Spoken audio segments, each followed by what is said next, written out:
Good morning. The question that I'm addressing today and this week deals with baptism. Essentially, the question is about Lutheran views of baptism versus evangelical views of baptism.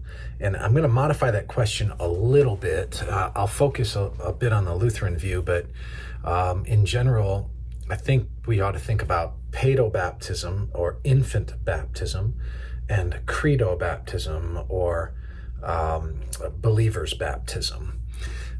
So there's some differences even within the way that Paedo-Baptism is viewed, or infant baptism is viewed. A Presbyterian, for example, views infant baptism different than a Lutheran would view infant baptism. So in short, there's some issues that sort of are foundational to the understanding of the distinction of how baptism is viewed. So either you view baptism as something that is an initiation rite into the covenant community of God, or as something that is a kind of expression of a faith that you have received that symbolizes your the decision that you have made in following Christ. Of course, a modification of that is an adult decision wherein baptism as a proclamation of faith actually is necessary for salvation as a key contributor to the faith itself, and that's called baptismal regeneration. We'll kind of put that aside for a minute, but that's part of the spectrum. So on one side, you have baptismal regeneration. You got to be baptized as a believer to be saved. You have Credo-Baptism, the idea that baptism as an adult after you have come to faith is a demonstration of the faith received. You have baptism as an infant as a sign of your symbol of your coming into the covenant community, and then you have baptism as an infant as something more, as something that's sort of like in Lutheranism, it can be seen even as an infusion of faith itself. And so let's start over here and think about the Lutheran view. So the Lutheran Missouri Synod has the following statement on their website. It says, terms the Bible uses to talk about the beginning of faith include conversion and regeneration. Although we do not claim to understand fully how this happens, we believe that when an infant is baptized, God creates faith in the heart of that infant.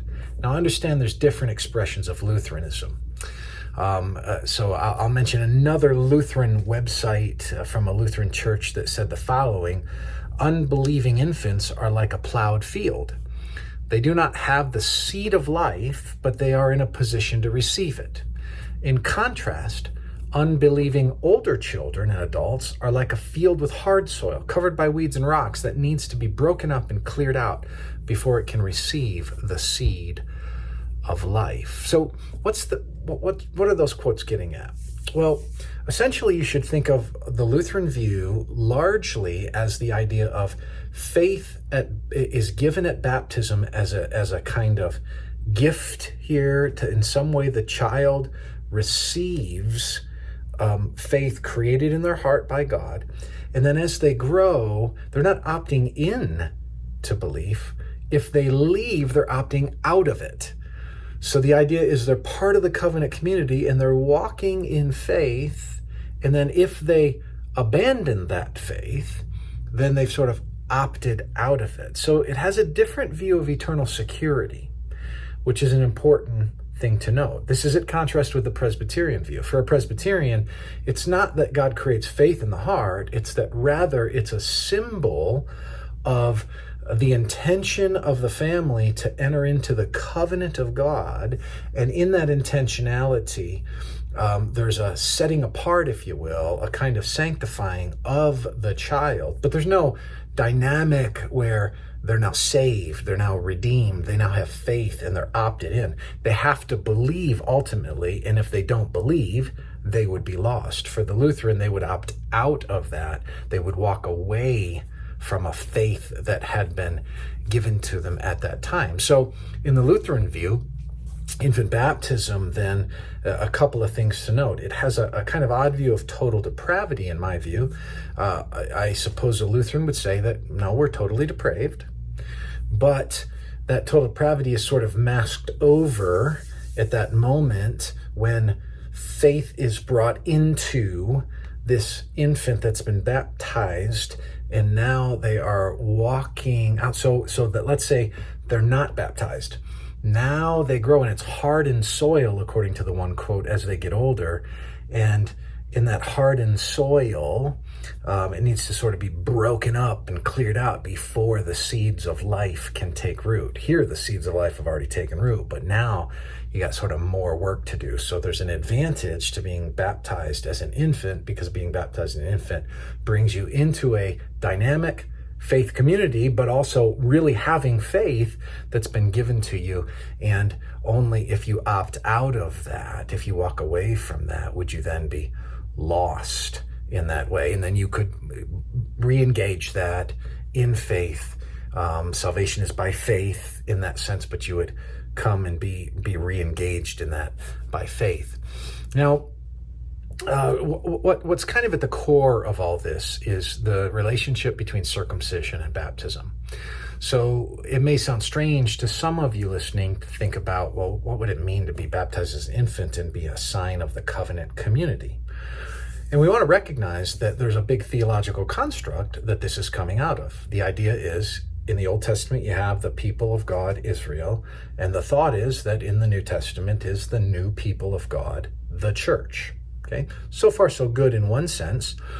The idea is they had a sign that they were the people of God. Genesis 13, what is it? It's circumcision. They're given that sign, and they are going to now walk that out and circumcise those males as an external sign that they're God's covenant people. Now, circumcision wasn't only used in that language to, be fair. Deuteronomy 10:16 says, "Circumcise therefore the foreskin of your heart and be no longer stubborn."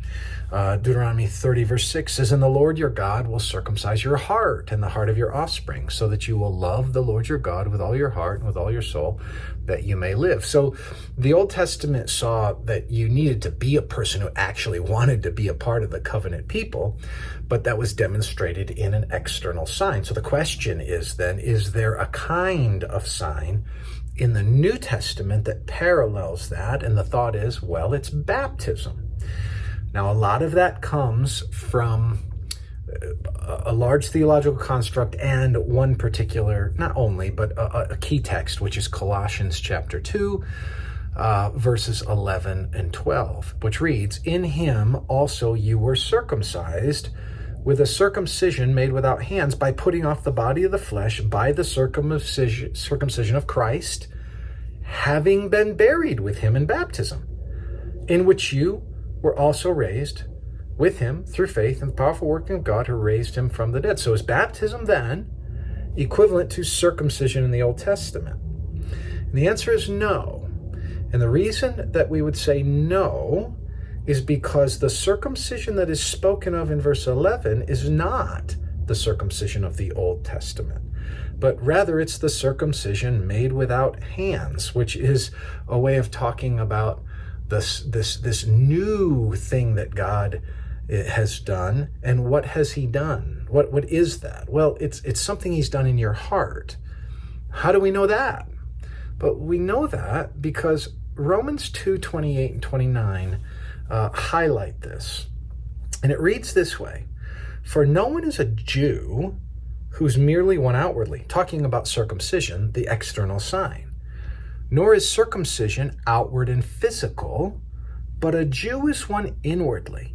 And circumcision is a matter of the heart, by the Spirit, not by the letter. His praise is not from man, but from God." The highlighting here is that someone who's really part of God's people, they've been circumcised. But where? In baptism? No, in their heart. Now that's the circumcision of the heart is evidenced by baptism, true, but the new circumcision in the new covenant is not baptism. The new circumcision is the circumcision of the heart. It's a move theologically, not from external sign to another external sign. It's a move theologically from external sign to an internal reality. that what's been tweaked here is not the externalism of the Old Testament law, but for Paul, it's the internalism of the gospel. This is the very nature of the new covenant. It's taking these things external, bringing them in internal. The fulfillment of the old is brought into the inner life. Jeremiah 31, you'll now know me. It's speaking of inner knowledge of God that is brought because of what Christ has done. So in kind of summary and then one added point, the distinction between Paedo-Baptism and Credo-Baptism has to do with whether you see that there has to be a sign that is continuous, old covenant circumcision, new covenant baptism, and if that is a sign done in infancy. Now, for Lutherans, that sign is shown in the baptism of an infant that actually brings them in a spiritual reality into the covenant community, not by symbol, but in an actual spiritual reality. They are God's because they've been given a faith, and that faith then could be opted out of later on. Now, just in principle, infant baptism, one of the challenges is you just don't see much about it in the New Testament. The texts that are used to sort of say, here it might be, are pretty scant. So 1 Corinthians 1:16, Paul says, I did baptize also the household of Stephanas. Beyond that, I don't know whether I baptized anyone else. So they see household baptism. You see that language in Acts 16:15 as well. That and after she was baptized and her household as well. So they're thinking, well, household means everybody was baptized, including infants. It seems to be a bit of an extension, a bit of a stretch, to say the least. Acts 16:31 through 33, and they said, believe in the Lord Jesus and you'll be saved. Talking to the Philippian jailer, you and your household. And they spoke the word of the Lord to him and to all who were in his household. Verse 33, and he took them the same hour of the night and washed their wounds, and he was baptized at once, he and all his family. So they're just making an assumption that now must be infants were baptized too as part of his family. And so it's smuggling in a prior view of infant baptism into the text. A similar thing happens when Jesus talks about, don't stop the little children for coming to me, of such are the kingdom of God.